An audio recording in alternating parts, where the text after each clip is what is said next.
Alteración de la conciencia, pérdida de la conciencia y su relación neurológica, tema del día de hoy. Justamente nos acompaña el doctor Ronald Cadenas, médico neurólogo. Un gusto recibirlo, bienvenido. Gracias, Daniela.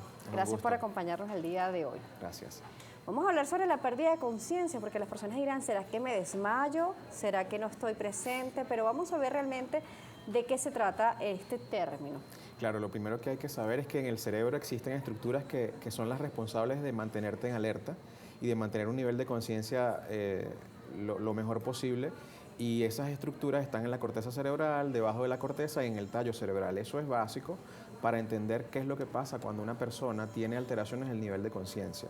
Una vez que hay alteración en alguna de estas partes, anatómicamente hablando, el paciente puede comenzar a tener somnolencia, a tornarse con algún grado de nivel de conciencia alterado. Y hay muchas enfermedades que pueden causarlo.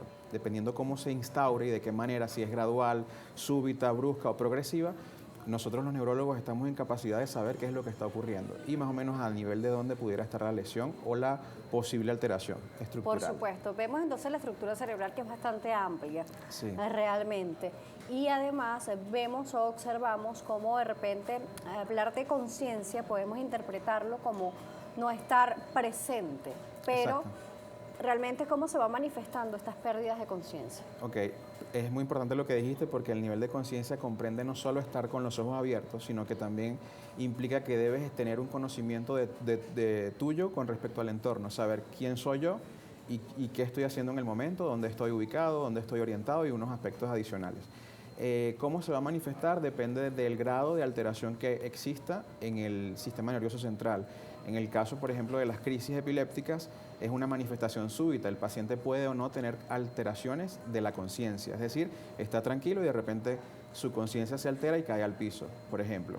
En el caso de, por ejemplo, quizá una meningitis, que son casos bastante frecuentes, infecciones del sistema nervioso central, el paciente puede progresivamente, conforme van pasando los días, primero se torna un poco somnoliento, es decir, él está la mayor parte del tiempo dormido, pero despierta si lo llaman. Le dicen, señor X, ¿usted cómo estás? Se despierta, habla contigo y continúa durmiendo. Progresivamente el paciente puede empeorar si no recibe el tratamiento. O sea, la temporalidad es muy importante, de cómo, digamos, no hay una sola forma de alteración del nivel de conciencia. Dependiendo de cada caso y cada enfermedad o situación, tenemos una progresión específica, como una forma de instauración en el tiempo. Por supuesto. Entonces podemos ver diferentes causas por las cuales podemos tener pérdida de conciencia, sea completa o sea simplemente parcial esa ausencia, porque nos decía, puedes estar con los ojos abiertos y tener una pérdida de conciencia. Es cuando a veces lo llamamos de manera popular está ido, pero es más allá de estar ido, ¿no? Exacto. ¿Cómo identificar que es simplemente una persona que está en ese momento distraída o que realmente no está consciente a pesar de que esté de manera estática con los ojos abiertos? Te voy a poner un ejemplo de una enfermedad neurológica o de una condición neurológica que son las crisis de ausencia. Las crisis epilépticas de ausencia generan una alteración de la conciencia en la cual el paciente pues parece estar despierto, pero realmente no está consciente, está vigil, es decir, ojos abiertos, pero no consciente. Llamas al paciente y no responde. En el caso, por ejemplo, de los pacientes que han sufrido un coma, que pasan a estar en estado vegetativo, que pues, pueden estar en estado de alerta, el paciente puede tener los ojos abiertos, pero no hay ninguna conexión de ellos con respecto al entorno. Ese es el punto básico para saber, mira, esta persona no está distraída, esta persona no está consciente, porque lo estoy llamando por su nombre, estoy generando estímulos a través de llamar, de voz, de estímulo táctil, tocarlo, y no responde de ninguna manera. Entonces yo creo que la clave es saber que te responda al estímulo y que esté conectado con el entorno. ¿Cuánto tiempo puede pasar aproximadamente para que uno pueda considerar que es una pérdida de conciencia?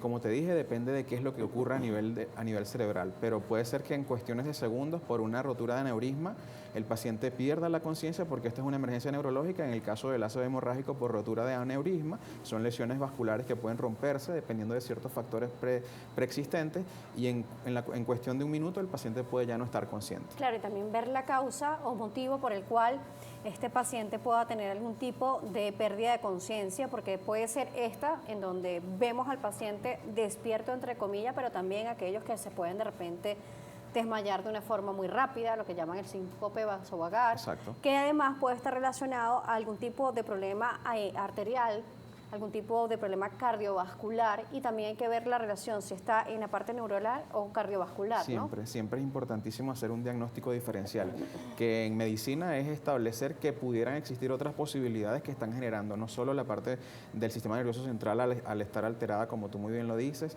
en el caso de problemas de ciertas arterias a nivel del cuello, como las vertebrales y las bacilares, si hay obstrucción, el paciente puede sencillamente perder la conciencia en algún momento y caer al piso.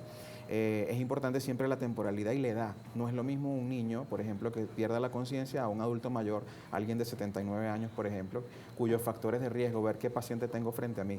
Es un paciente que es hipertenso, un paciente que tiene diabetes, y el síncope también es una causa muy frecuente de pérdida del nivel de conciencia, y hay que siempre tomarlo en consideración. Claro, también podría estar relacionado a medicamentos, tomas de medicamentos, e incluso a episodios de migrañas muy fuertes, ¿no? Sí, porque el dolor genera mecanismos a través de los cuales puede haber una especie de choque neurogénico en el cual el paciente puede tener pérdida de la conciencia. De hecho, ser un detonante para que la persona pierda la conciencia, el dolor per se. Claro, podemos tener algunos detonantes que pueden ser temporales. Por ejemplo, medicamentos es algo temporal, se detecta y se puede retirar el medicamento. Pero ¿qué pasa, por ejemplo, con las personas que tienen migrañas a repetición y que posiblemente el tratamiento que estén tomando, que compran en farmacia, no está siendo tan efectivo? Es importante recordar que la migraña generalmente, dentro de lo que es su fenotipo o sus elementos clínicos, no conlleva una pérdida de la conciencia.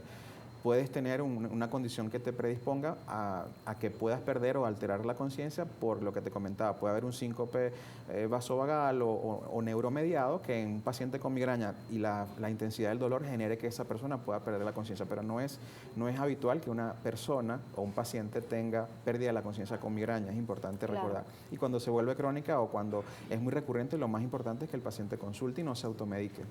Sí, la evaluación es importante porque las causas o los tipos de pérdida de conciencia también está relacionado en dónde se está originando. Exacto. Hablábamos de la parte neurológica, de la parte cardiovascular, pero también existen otras causas, ¿no? Sí, hay causas tóxicas, hay causas, como lo mencionaste, los medicamentos importantísimos, sobre todo pacientes en la esfera neurológica que quizá olvidan tomar medicación porque tienen quizá enfermedad de Alzheimer o algún cuidador se le olvidó y sobredosifican al paciente.